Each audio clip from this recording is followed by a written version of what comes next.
एकजुटीनं पेटल रान तुफान आलया काळ्या भुईच्या भेटीला हे आभाळ आलया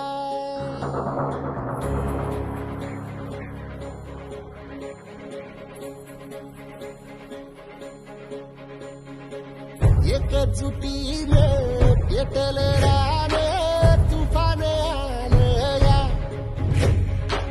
काळ्या भुईच्या भेटीला हे आभाळ आलया ढगाळ माय मातीच्या ह्या डोळ्यात जागली या आस घेऊन हात हातामंदी घेतला लेकरांनी ध्यास लई दिसानी भारल्या वाणी शिवार झालया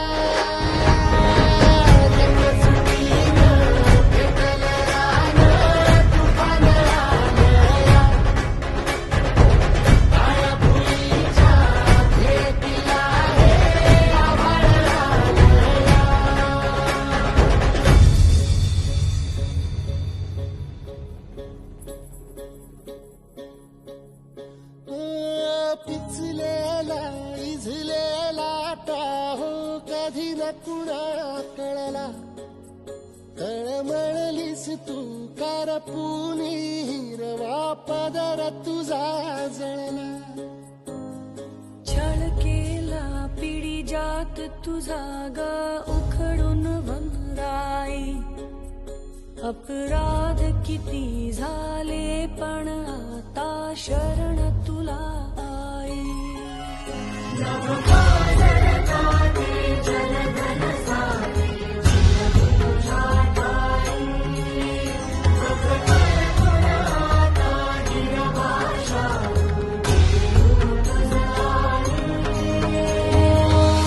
परतीन आली जाण जागर झालया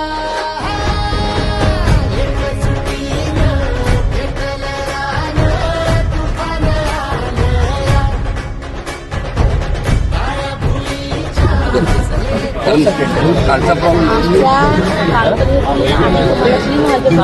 हे व्हायलेंट झाले म्हणून आम्हाला हे करावं लागलं दुसऱ्यावर दगड फोडून काही खापर फोडून काही फायदा नाही पण असो आम्ही जबाबदारी घ्यायला तयार आहे आम्ही केलं आम्ही काही घाबरत नाही परंतु जेही आहे तुम्ही शांततेने करा आम्ही शांत तुमचं चांगलं हो हीच आमची हे बाकी काही आमच्या मुलांच्या वरती कुठल्याही पद्धतीचा गुन्हा नव्हता शांततेने सिंपल आम्हाला आंदोलन करायचं आहे त्याला तुम्ही सपोर्ट बिलकुल सपोर्ट आहे फक्त कायद्यात राहा सपोर्ट आहे आता आम्हाला लोटांगणासाठी परवानगी आहे का नाही तुम्हाला फक्त बसूनच तुम्ही कार्यक्रम परवानगीच नाही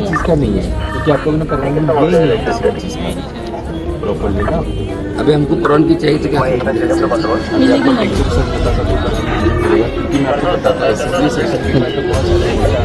हाँ बोले सर तो असेंबली के पहले ही वो सब सडनली कोई जगह मांगे तो स्पेस क्वालिटी को एलोकेट करते हैं ये मुद्दा है ना कि बहुत बड़ा है परतीनं आली जाण जागर झालया एकजुटीनं पेटल रान तुफान आलया हे काळ्या भुईच्या भेटीला तरी सही पद्धतीने पहिला रात्री ज्या अनुषंगाने आपण बसलोय त्या अनुषंगाने इथं आलोय तुमची कुटुंब शापे असेल बाकी पेटेस असतील सगळ्यावरती ती परिस्थिती पहिला ठेवा आताचे फोटो काढा मोबाईल प्रत्येकाने मोबाईल काढून ह्या सगळ्या गोष्टी ज्या अनुषंगाने आहेत त्या अनुषंगाने प्रत्येकाने मोबाईलवरती स्टेटसवरती सगळं हे चित्र ठेवा कालची जी परिस्थिती झाली त्या गोष्टीचा मी पहिला जाहीर निषेध करतोय तुम्हाला सगळ्यात पहिली गोष्ट सर्वांनी शांत आणि संयमी पद्धतीने हा लढा तुमचा आहे एकीकडे चुलता वारलेला आहे आणि बसला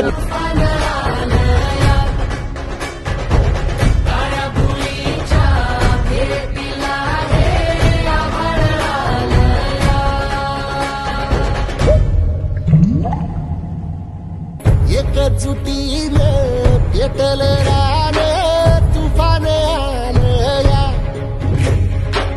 काळ्या भुईच्या भेटीला हे आभाळ आलया ढगाळ माय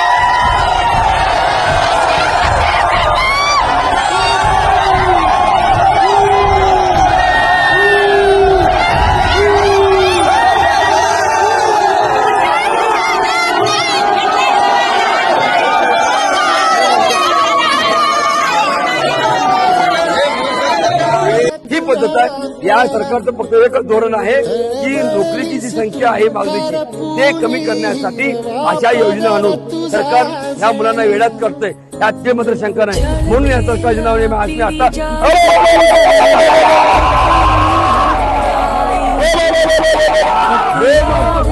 सरकारला कळलं पाहिजे. सरकारला माझी विनंती आहे, मायबाप सरकार आहे यांच्यामुळे हे मुलं रात्रीचा दिवस करून तुम्हाला बसवलंय. खोटं आहे. या मुलांनी बसवलंय आणि ह्या मुलांना वाऱ्यावर सोडता. आम्हाला लाडक्या बहिणीचे पैसे नको. मुलं काम करतात ना तिथं त्या घरातल्या माणसाला कोणाला पैसे देऊ नका, पण कायमची भाकर द्या. ही माझी मक्ती सरकार आहे.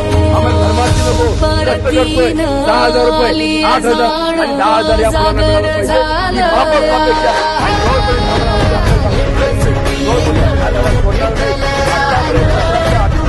आणि सरकार दयामाया करत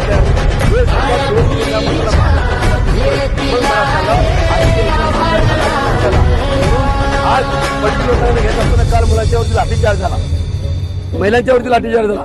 अशा जर गोष्टी होत असतील कारण नसताना हे मुलांच्यावरती गुन्हे व्हायला नाही पाहिजे. शिक्षक त्यांचं शिक्षण काय झालंय? शिक्षण काय झालं तुझं? हे तुझं शिक्षण काय झालंय? हे वोट तुझं शिक्षण काय झालंय? स्वार्थाचे सोबत नाही मी अशी मुलं